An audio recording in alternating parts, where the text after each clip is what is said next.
I've been asking you guys for over a day now. Do you want me to tell you who it is? Come on. Just tell us who it is.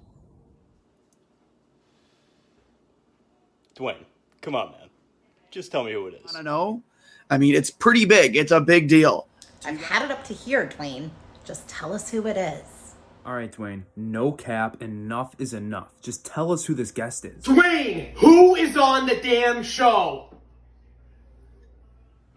Tabarnak, Duane!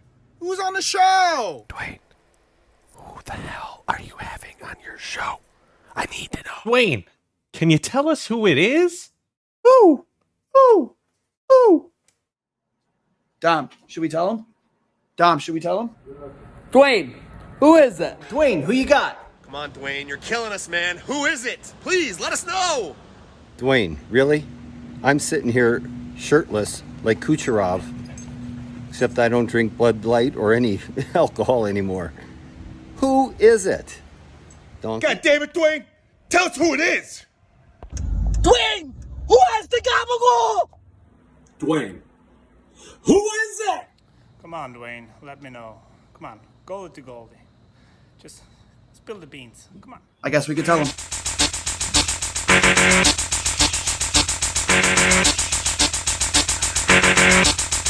I've got the power!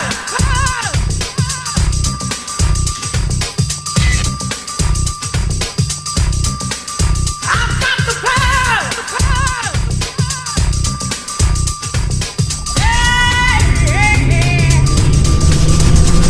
Like a crackable whip, I snap attack, front to back, in this thing called rap. Dig it like a shovel, rhyme double on a heavily level. Bang the bass, turn up the treble. Radical mind, day and night, all the time. 714 lines, divine. Maniac, brainiac, winning the game. I'm the lyrical Jesse James. Welcome, ladies and gentlemen, to episode 68 of Two Goalies, One Mic. A beautiful intro there from Duane Steinau and friends of the program. I'm Johnny Cullen, as always. We're joined by Chris Ostrander as well today, but a special edition. We're very pleased to be joined by Owen Power, recent gold medal winner at the World Championship, coming off his freshman season at University of Michigan. Go Wolverines. Owen, big fan of yours. Thanks for taking the time to be here, bud. Yeah, no, thanks for having me. Yeah, buddy. Thank you for taking the time to be on here with us. I hope you're ready to laugh. And I got one question for you, bud, and I need a real answer. How do you take your chicken wings? I just have like barbecue. Nothing Barbecue? else. Next question. That's a safe answer. Duane likes to catch people with that. Well, no. The most important question is, and you have the opportunity to be the first one we've had on to answer this question correctly, because there's only one right answer. Ranch or blue cheese? I already know mine's the wrong answer. I don't have either. So what? That's a smart hockey player right there. Just not even getting in, not even stirring the pot at all. Not even trying to stir the. I'll give him it. Okay, I guess. I mean, people want to know ranch or blue cheese, but I guess Owen's gonna leave me hanging. That's fine. Whatever. Hey, so Owen, you know what? We're big fans of yours. Growing up, being a Mississauga kid, we used to joke when I was in the O that playing in the GTHL is like the mini OHL, right? It's the hockey mecca of the minor hockey world. Before we get into more recent stuff, what was that like for you growing up? Did you play with the reps your whole life? How did you how did you fall in love with the game? Yeah, I mean, I played for the reps. I think six of the 7 years I played in the G. I played my first year for the Sens, and then the rest of the reps. I was there the whole time, and then falling in love with the game. I think I always had backyard rink in my backyard, so I think that's kind of where I first fell in love with it, just skating around there, and I think it's just took off since then. That's awesome. You playing in the GTHL, getting drafted by Flint, choosing to go to Michigan, which I think is a great choice. My dad is an Ohio State grad, so me and my brother became Michigan Wolverine fans purely out of spite. We're talking wallpaper, everything. I've been to Yost a couple times. My buddy Steve Racine was a goaltender that played there, that had me down there, and I was in Windsor right over the border. But your time at Michigan, how's it been so far? I know that you guys have some unfinished business that Duane wanted to talk about, but how have you enjoyed your time there so far? Yeah, I thought my first year was awesome. We had a great team and a really good group of guys. So it was a lot of fun. Obviously, we didn't really get to experience the true kind of college freshman lifestyle or whatever, just with COVID and everything. So that was kind of a bit disappointing. But I think just for what it was, I think it was unbelievable for what we were able to do. I thought hockey-wise it was awesome, and yeah. Yeah, and what Cully said about the unfinished business, that's going to lead me into my next question is, obviously, it's no secret that you're leaning, going back to school, which I agree with personally. I'm a big fan of that decision. And is that because of that unfinished business? Because you had that brass ring so close in front of you. You guys were, I think, were ranked number 2 in the nation. And for me, I had you guys picked to win the whole thing. Like, I thought you guys had such a powerhouse team. You played so well in the Big Ten. And just I just thought that once when push came to shove to get in that tournament, you guys couldn't lose. In my opinion, I thought you had such strong goaltending. Obviously, up front with Johnson and Maddie up front, your top 2 centers, and then you on the back end, and then Strauss and Portillo and net.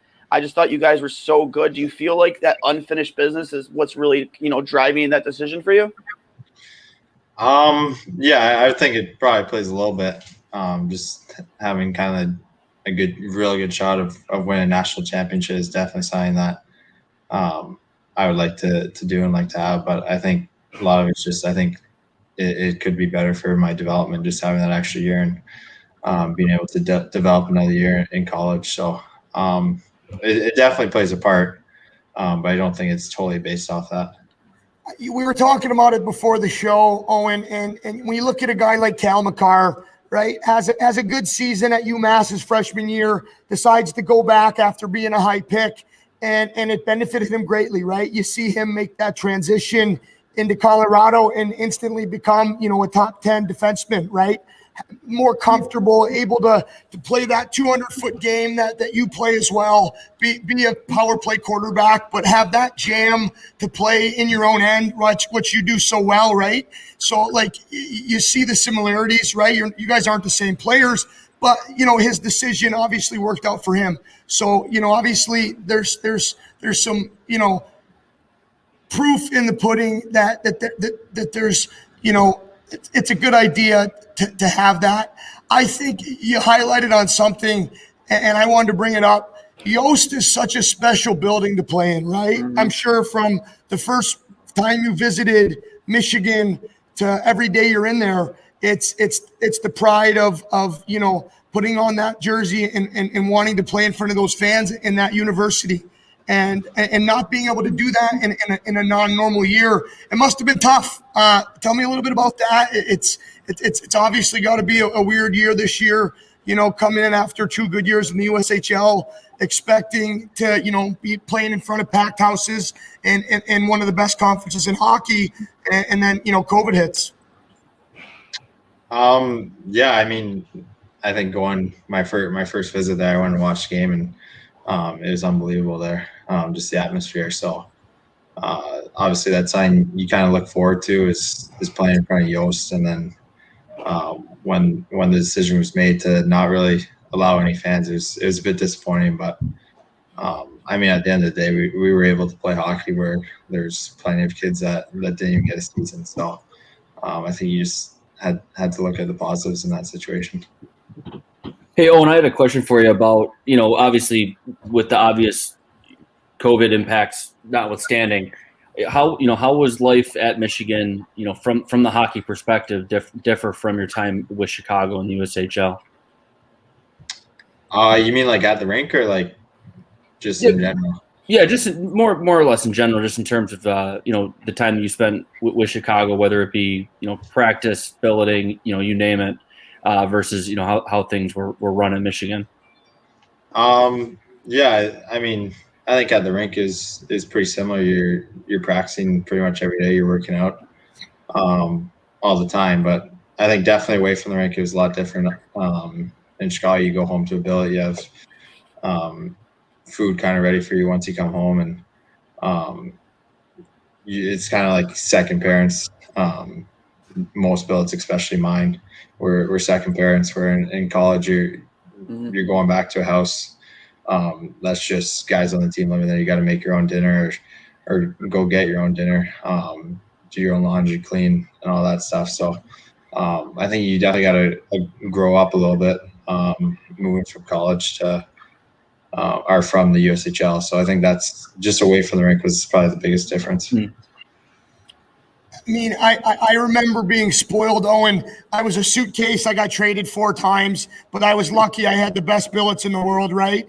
And you talk about it like when you were in the juniors, just having that lifestyle of, you know, being with the boys or having a roommate, coming home to a home-cooked meal, and then, you know, the transition of, you know, being a pro or in college, kind of having to deal with that time management. But in your time in Chicago, you played with some really talented players, right? Mastromoney is a stud. I know you guys had a very successful year. Was it your first year there that you guys went to the finals? Yeah. What was that year like stepping in as an underager, you know, obviously the best junior A league in the world, into a good Chicago Steel team? What were the boys like there? And, you know, what was that season for your development? How important was that for you? Yeah, I think that was a huge part of my development. I think going into the year, I didn't really know much to expect with just brand new. All the staff was brand new then, so you didn't really know much to expect. And then you saw our first, I don't know, 6 games, and we were pretty brutal. So I think just seeing the team develop and seeing myself develop throughout the whole year to end up losing in the finals, I think was definitely sign that I learned a ton from, and just was huge for my development, I think. You had a few games with Barnaby? Yeah. I just saw him. We have an elite league here, the FHL. Shout out Fatty Hockey League, 5-time champion right here. Beat Pat Kane and Gergensons about 5 years ago. Not a big deal. But Barnes, we played him the other week, and he's a great kid. Lights up the room, funny guy. Happy to see him have some success. We've had his dad on here quite a bit. But, you know, just going through that list of Gunnar Wolf, you know, he's going on to bigger and better things. Mastromoney, right? What did you notice from the USHL to Big Ten hockey? Because I know you didn't play a ton of out-of-conference games. The biggest difference in the hockey, right? Now that you've gotten a taste of you know, playing on the big rinks, the Olympic rinks, right? Like for me, when I went to play in the Holinka tournament, it was a completely different game, right? Now, obviously, I never played in the USHL, but, you know, the jump from USHL to Big Ten and then on to, you know, international play, what's that like? Yeah, I think from the USHL to Big Ten, it wasn't too much of a jump. It was speed-wise and strength-wise, I feel like it wasn't too much of an adjustment. I think just the biggest thing was just how much more structured college hockey was compared to the USHL. So it was a lot harder to create offense, and you kind of had to find different ways to create it. But I think from going to college to the international at the World Championships, I think just the biggest difference was that I think the big ice. I think defending's probably a lot harder on the big ice, I think, but I think offensively it's a lot easier. So I thought it definitely had its pros and cons, and I think depends which way you look at it. It was some areas were a pretty smooth adjustment, and then I think some areas were a bit more difficult. Well, you made a great point, and you saw it as the tournament wore on, not just with you, but with your whole team, right? Like I struggled on the big rink, and I was a goalie. Being a defenseman, you talk about your gaps, right? And not only that, but possession in the offensive zone, going low to high, right? And dealing with all that. But to see your game improve, and it was fun to see you use your boots and kind of show off as the tournament wore on and get more comfortable with the puck. In that overtime in the championship game, like your shifts, just great to see, how like you at 18 right now, I think, or 17, to be out there in that moment on the big stage in the big rink, and have no nerves, or at least not show it. It was really awesome to see, and awesome to see you guys pull it out. I don't care, Duane, if we're Americans. It was fun to see. I was happy to see Canada win. I'm not going to lie, man. Let's address the big elephant in the room. A lot of people here in Buffalo are watching you, Owen. We're really impressed. We're really happy with what we see, and we're excited to see what comes on draft day. And watching you in the World Championships, you had Gallant, I believe Bear was on the bench with you too. Tarini, correct? Yeah. We had Bear on the show with us a while back. Great guy, friend of the program, unbelievable guy. We're real happy for him that he got that job in Arizona. Well deserved.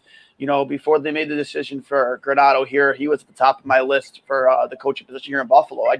I feel like he does such a good job with that age group. With how he developed like guys like Marco Rossi and Jack Quinn, just their most recent examples, with Ottawa at the 67s, and how he brought them along. And just you see his consistency in his coaching resume at the pro level, and more specifically the junior level throughout his career, and just see how he's able to communicate with your age group specifically. And just what was it like having those two guys behind your bench, Gallant and Tarini, two guys who are just, in my opinion, especially Tarini, just coaching juggernauts?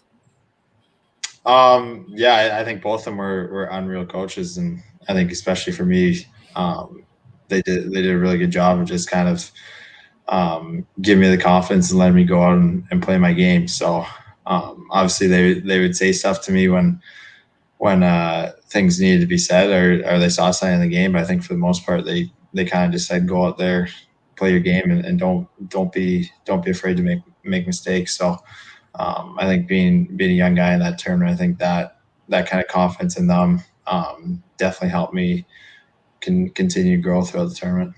And I think you saw it in that game against the Russian, or ROC, where you were named player of the game, right? 24 minutes on ice, right, on the big ice, and you really looked comfortable with the pill on your stick, making plays, great first passes. Your gaps were good. You played with that jam. If I had to ask you for somebody that, might be blind or can't, has never seen you play before, how would you describe the way you play your game? I think my biggest attribute is my hockey sense. I think that's probably my most important part of my game, is when I'm thinking well. I think I'm playing well. So I just think I'm someone who's real solid in all areas of the ice, and someone who moves the puck really well. So I think I'm someone that could log a lot of minutes and be trusted in every situation. Awesome answer. One thing I noticed too in your game, everybody loves a good puck moving defense, which you are. You're great for a kid your size and your skating ability. It's extremely hard to find. And I've always said there's one thing you can't teach is size.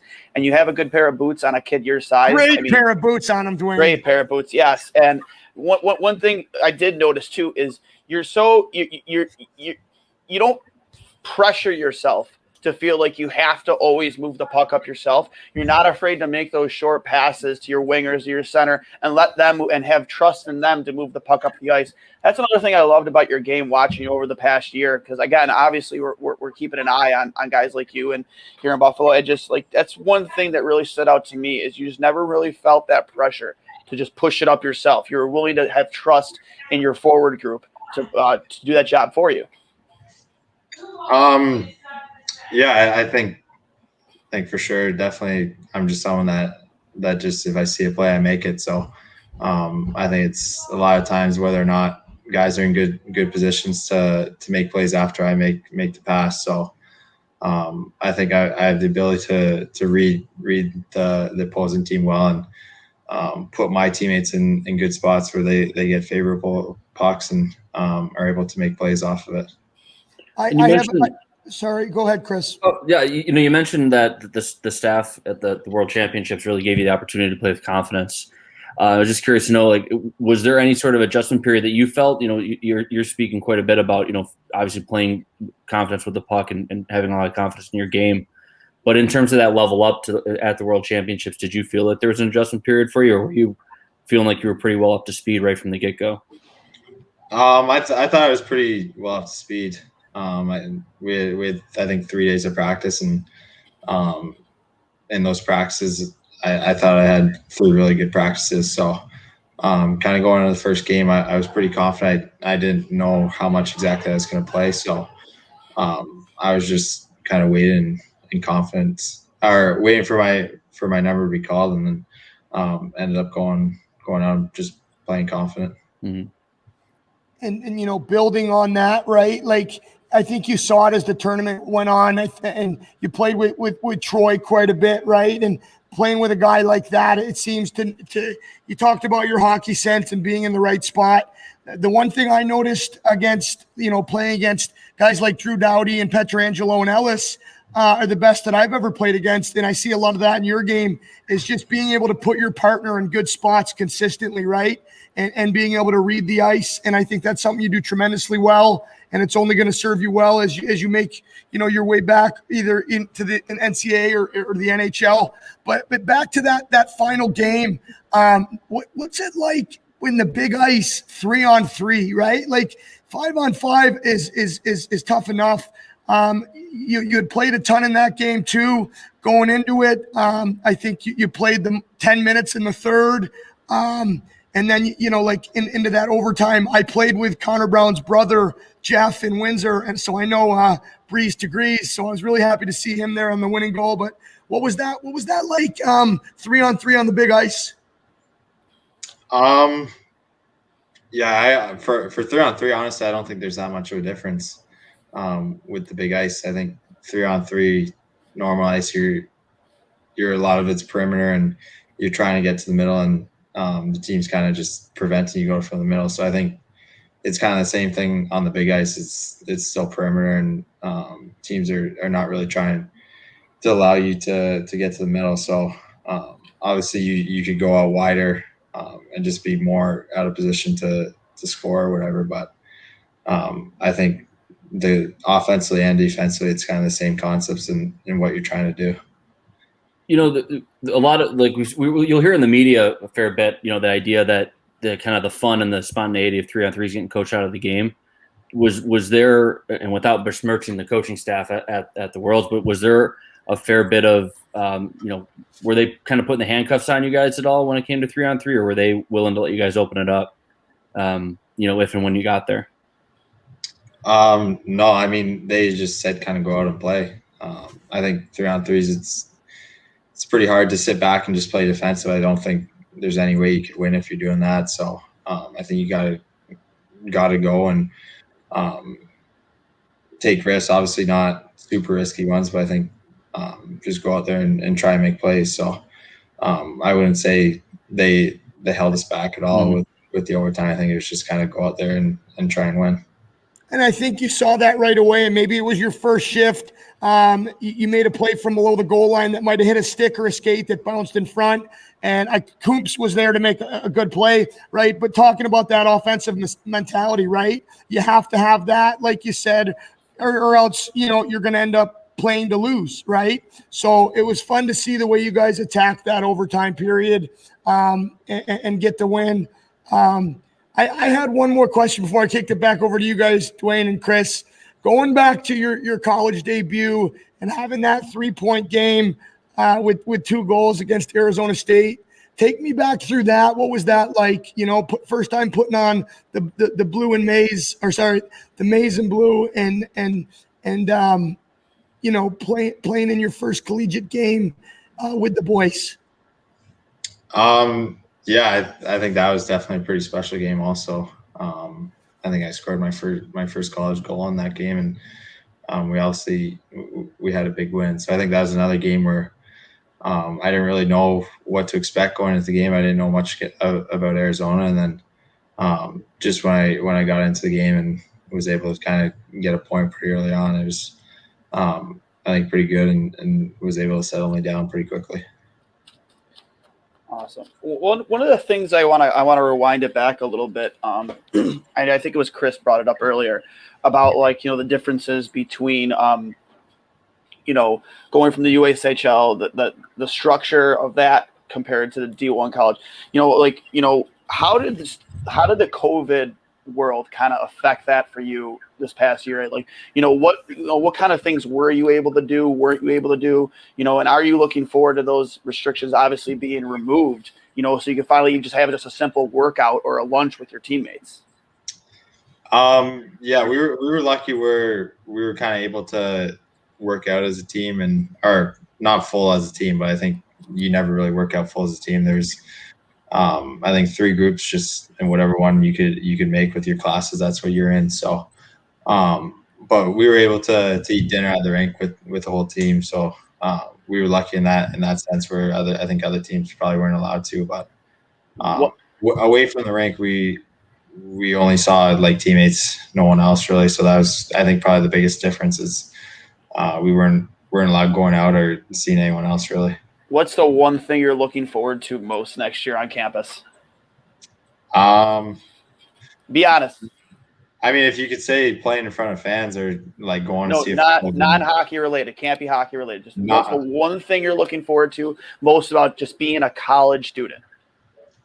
You can be honest, man. This is 2 goalies, 1 mic, completely unfiltered. Let's go. Fire me up. Yeah, I don't like. Like I don't. Some people would say classes in person, but like I honestly prefer them online. It was, I think, a lot easier. But like I said, a football game I think would probably be the coolest thing. That's a good answer. That's on my bucket list too. Like I said, we're gonna take my dad, but we've been waiting for Michigan to have a good squad, just so we're not walking out of there and getting chirped by my dad, the OSU chants. But yeah, it's a fun. Ann Arbor's just a fun place to be. I can't wait for you to get to experience that, right? With fans. I think we all saw it with the NHL players in the bubble last year, right? Like you felt for them because we've all been a part of that team, like not having team meals together, right? Like not having to be able to I go hated that crap. I think that's all garbage. Like anyone who said that not this past cup, but the cup, even this last cup, anyone who says that, that's not a real win, that's not. Listen, go through what those guys had to go through, being away from their families, not having really any normalcy or structure in their day-to-day lives while they're in that bubble. Like, I'm sorry, man. I give them all the credit in the world. That's just as tough, if not tougher, than going through a normal 82-game schedule and a normal structured playoff. Because, again, man, like it's not like you can go home to your kids after a bad game and just, like, hug your son or hug your wife or anybody. No, you just go back to your hotel room and you stew on it, man. Like, I give them all the credit in the world. Yeah, no, I agree. I thought last year's cup was probably the hardest one, in my opinion. 100%. I couldn't agree more with you. And I look forward for all the hockey players. I coach a lot of youth hockey, and being and seeing the kids back on the ice together in big groups and the smiles, right? Like the return to normalcy is awesome. And I'm excited to see what's next for you, Owen. Like I said, I think I speak on behalf of all in Buffalo when we say we're behind you no matter what happens. We'd love to see you here. You got so much talent. But one question I had is going back to your time, because we have a lot of younger hockey players that listen to the show. And one thing I try to tell the kids is to become a student of the game, right? We watch the game as a little kid, as a fan, but as you start to become a pro, you become a student. Who are some of the guys that you tried to model your game after, or that you like to watch as you were progressing through the GTHL or even the USHL? Yeah, I mean, the biggest guy for me, I think all throughout and especially now, is probably Hedman. I just think he's probably the best defenseman in the world right now. And we got similar attributes with their size and the way we play. So I think he's kind of the biggest guy who, if he's on, I try and watch. But I think really just any of the top D in the league, if they're playing, I try and turn on the TV and just pick stuff from their game and put it into my game. One thing I noticed there with you and Hedman, I know a lot of people have talked about it, but the patience and the deception throughout your guys' game is what sticks out for me, right? Being able to make a quick first pass, knowing when to jump in the play, but also playing with that jam and that speed that Duane talked about. So I think that's a great answer, and I'm just grateful that you're able to say that for the kids that are listening. So obviously fun to see him win a cup. What's it feel like to potentially, in a year, 2 years, whenever it is, being able to play against a guy like that? What's that? You excited for that? You have that jam in you still? Yeah, I think definitely excited. I think you always want to play against the top guys. So I think just really all the top guys. I think when I have the opportunity to play against them, I think it's going to be pretty cool and probably pretty eye-opening. Coming up to the draft, every little kid's dream, right? I went through it 3 times and didn't hear my name called. But obviously that's not going to happen for you. Put the yearbook away, dude. Jesus Christ, put it away. Cut the cord, every Cully. single episode, dude. It's just like, dude. Like we get an OHL episode, story or a highlight reel from Cully every single episode. I haven't brought up Flint, so I'm going to take credit for that. Thank you very much. Yeah, listen, dude. Put it away. Put the yearbook away. I was just put it in the closet. Nobody cares. Teeing up the young man for the most special night of his life. Yeah, if he's looking forward to it, if he's nervous about it, if he's not thinking about it, is it in the back of your mind? Is it something that you're looking forward to? You're hoping, you're happy to have it over. What's going through your head for that? Yeah, I think definitely looking forward to it. But I think also just kind of want to get it over with. So, it's been something that I think every kid who plays hockey dreams of. Feel it, Duane. So it's definitely exciting, but at the same time, I think there's been a lot that's kind of leading up that I've had to do with it, and I think it'll be nice to kind of take a little break once the draft's over and kind of relax and just have to worry about my training and continue to get better. You mentioned earlier, growing up in Mississauga, having a backyard rink and all that, and obviously played in one of the, if not the most premier minor leagues, as Cully mentioned, with the GTHL. At what point did you kind of get the feeling that that hockey was going to be able to take you places? I don't necessarily mean knowing that you were going to be an NHL player per se, but that was going to take you to a high level, whether that be again, whether that's the CHL, a college education, you name it. But at what point did you kind of catch on to that being an opportunity that was presenting itself to you? Yeah, I probably would say like my minor midget year, because you have the OHL draft that year, and that's about the time where I think school started kind of looking at me and talking to me. So I think that was kind of when I realized that I may be able to get something out of hockey. And I think for sure that year, maybe the year before, but I think definitely my minor midget year. Yeah. Well, and so was it a tough call for you? Obviously you got picked by Flint. You're getting offers from schools. How difficult was that process between you and your family to make that call to go the NCAA route over the CHL? I didn't find it too difficult. Like I felt like that's kind of what I wanted to do. I think when I looked at both options, college was the one that I thought was a lot better for me. So when the time came where I had to make a decision, I think it was pretty easy for me and my family with us. Just yeah. Well, I'm happy to hear you say that, because I thought it was decided for you after you were a -6 in the OHL Cup. I thought that the league didn't want anything to do with you. So I'm just kidding with you, buddy. What was that like going into there? Did you know who was going to take you in the OHL draft? Did you tell teams that you weren't going? And did, like, playing in the OHL Cup, obviously a great tournament, and then right into U17s. What was that like? Did we lose him? Yeah, he looks frozen. Oh, I thought he was just mad at me because I chirped him in the basket. I would have been mad at you too. All right. Hopefully, get it just for a few more minutes. Yeah, we'll wrap it up here when we get him back. Oh, that was great. Oh, yeah, he's gonna pop back in. That was funny. His face was just blank. Like it was just I like felt how so bad. it was like just like how dare you say that? Like fuck you, Cully. I'll score fucking from the far blue on you, bud.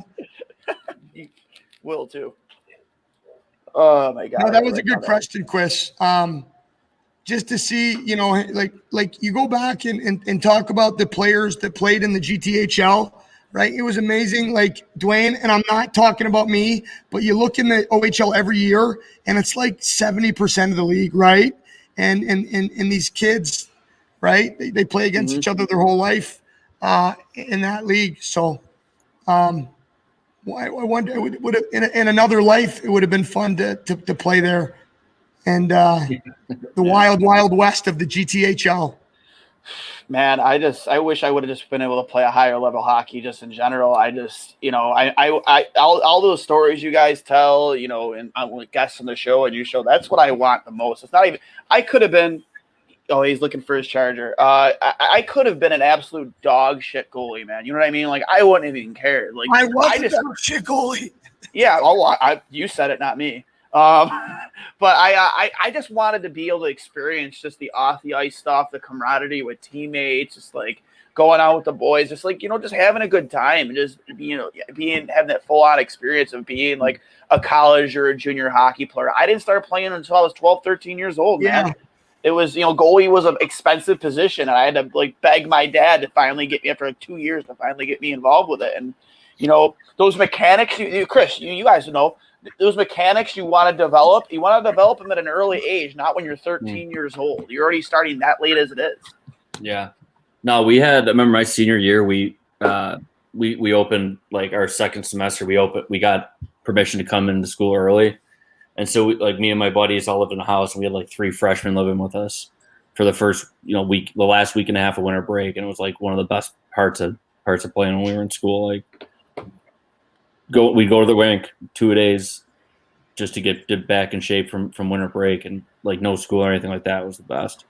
Just being with the boys, you know what I mean? Like whether it's training camp or like you said, the 2 days, being around them. And that's, going back to what we said about, what the players have gone through this year. Sorry, Owen, I thought you were frozen and your face was so mad after I asked if you were a -6 at the OHL Cup. I'm sorry. I don't know if you caught that, dude, but like he chirped you a little bit, but then your face was just frozen and the facial expression was just like, you piece of shit. How dare you? Like, and Cully was just like, oh my God, I think I just offended. I just offended him. No, yeah. Now he's definitely going back to school. Yeah. No, I wish I heard the question because probably I'll tell you it again. I'll repeat it. I said, we're talking about, your decision whether Flint or the NCAA route. And I said, I thought the decision was made for you after you went -6 at the OHL Cup and the league didn't want you. But obviously just kidding. You played against, we were talking about it off the air there. Some guys are even probably in the league here because I know you played up a little bit, right, in the G. Some guys are playing in the national that you played against, and it's the wild west, right? Like you're playing against the best of the best, and kind of just teeing off of that, right? Yeah, sorry, you're talking about the G, just the G. Just playing against guys that are now in the league or having success in the OHL or that are going to be with you on draft night, right? Yeah, I think.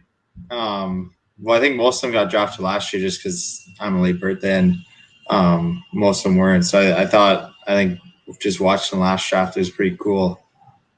Seeing guys that I've grown up playing against.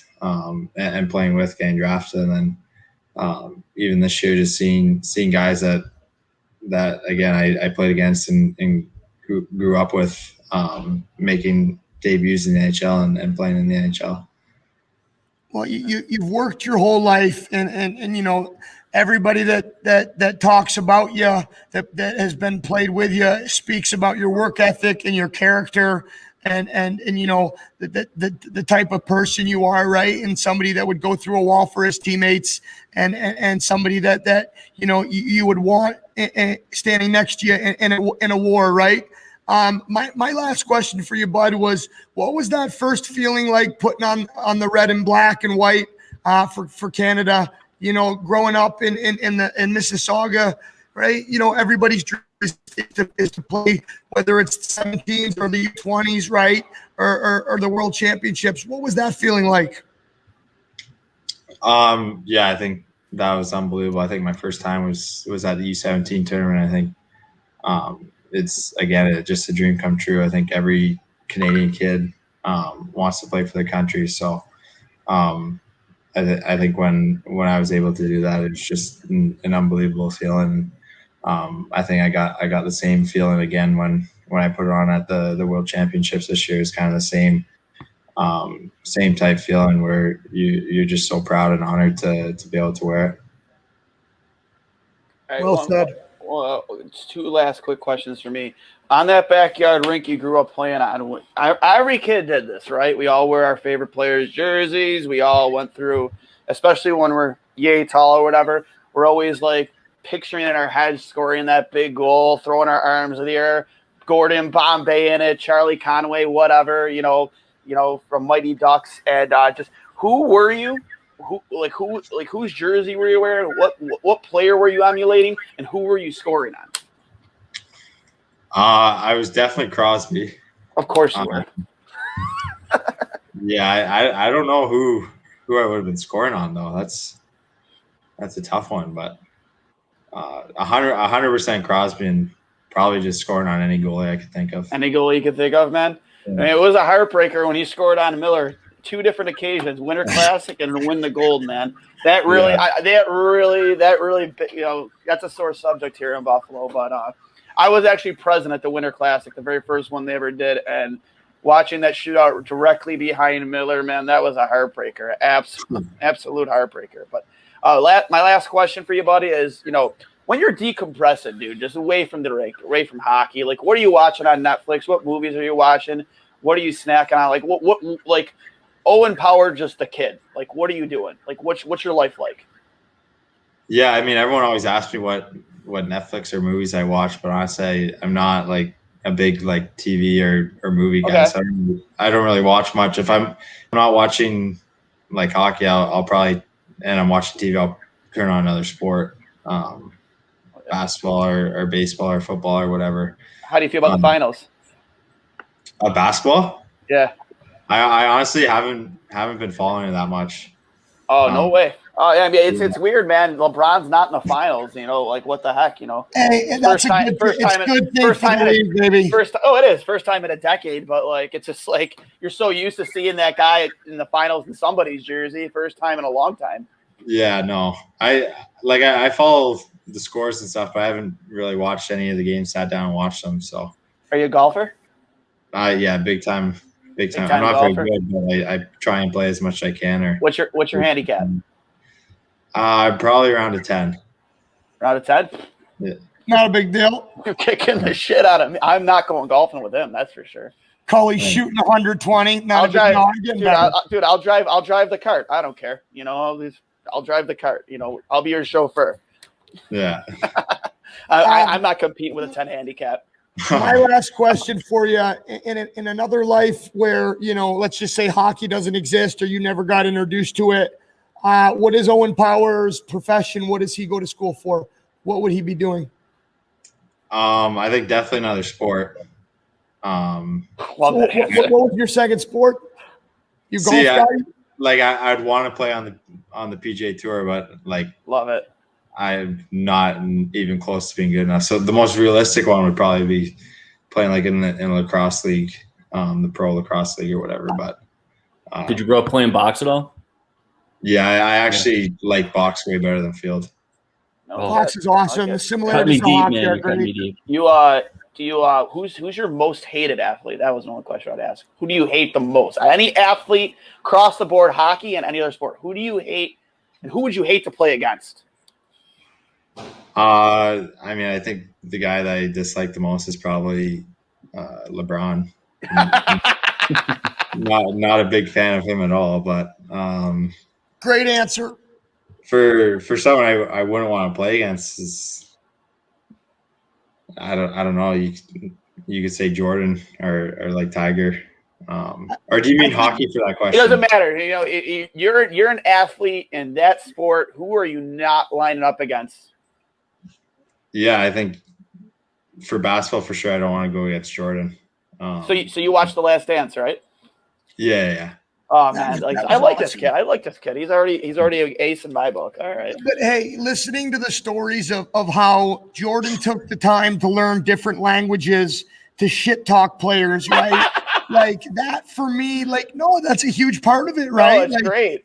And he threw guys off his game, and rest in peace, Kobe. Like he did the same stuff, right? When you hear those stories, I love it, right? Larry Bird was the same way. Yeah. These guys were competitors, right? And the guys, the Spin Chicklets guys call it tummy sticks, and you see it a lot. But like, I miss that. I miss that hatred. Fuck, it's a war, right? Like for 60 minutes, like I'm gonna make your life miserable. So The Last Dance was so fun to watch and hear the stories of how Jordan would just get inside everybody's head. I loved it, rent free. There was a story about the game that like nobody ever saw, where they all played each other. The Dream Team played each other. But we have a guy named Christian Leitner. I think his name is Christian Leitner. I don't know if you guys know. He's from Buffalo. He's from Buffalo. Well, he was on that team, and like he was sitting on the bench the entire time. And every time he wanted to try up and get up into the game, they're like, "No, dude, sit down. You're not involved in this at all." So like I won like when it comes to basketball, like Christian Leitner, I know he comes on our local radio stations a lot, you know, whenever he brings his camp to town. But it's like his one, you know, our one claim to fame, you know, that guy, you know, he was on that team. It's like, nah, get on the bench. We want nothing to do with you, man. Like Magic versus Jordan, man. Them two. That's what it was all about. Yeah. No, so I know we've taken up a lot of your time. My last question, are you a very vocal guy on the ice? You chirp? No, I don't say anything. So now I know you didn't get to play against Matty, your teammate at school, you know, because he was hurt. He was out there for warmies. But had you played against each other and lined up for like a offside face-off or a PK face-off, what would that interaction would have been? Would he have chirped at you, or would you have, you know, maybe give him a little tap on the back of the foot, or how would that have went? Yeah, I think I don't even know if he chirps that much, but I think someone would have said something and probably a little whack to the top of the foot or the back of the leg. But yeah, I'm not someone that's really says much. I'm not quick enough to come up with good chirps, so I just kind of keep my mouth shut. Well, lucky for you, your boots and your mitts and everything else about your game is elite and fast. So you don't need to use your mouth. But no, it's been fun talking with you, man. Buffalo's behind you. We're big fans of yours. I appreciate you taking the time to answer my questions. I wish you nothing but the best, man. And go blue. I don't know if you guys have any more questions, but just wanted to thank you again, Owen, for your time and the example that you're setting for all the young players out there that aspire to be, you know, whether it's college athletes, OHL athletes, or professional athletes. Here we go. He always gives his little, you're an inspiration, you're this, you're that. Oh my God. How many kids are going to be wearing Owen Power jerseys in the next 5 years? I agree. I'm just giving you shit. I'm just giving you shit. You need to count out. Chris, you got anything, bud? No. I'm all good. All right. One last thing, man, before we let you go. You got to promise me once you get, if and when we ever get a chance to meet, whether you're a Buffalo Sabre or you're in Buffalo pumping a few past us, you got to let the guys from Two Goalies One Mike buy you your first chicken wing dinner with blue cheese. Absolutely. We'll take you. The best about all, you don't go to Anchor Bar. You don't go to Duff's as good as those places are. You go to the hole in the wall places. That's where you get your best wings, man. Don't let anyone tell you different. All right. But everybody, this has been episode 68 of Two Goalies, One Mic. Thank you to Owen Power for joining us. dude, it's been an absolute pleasure. Thank you to Chris Ostrander for joining us as well from Two in the Box podcast. Go check it out. And, we will talk to you guys next week.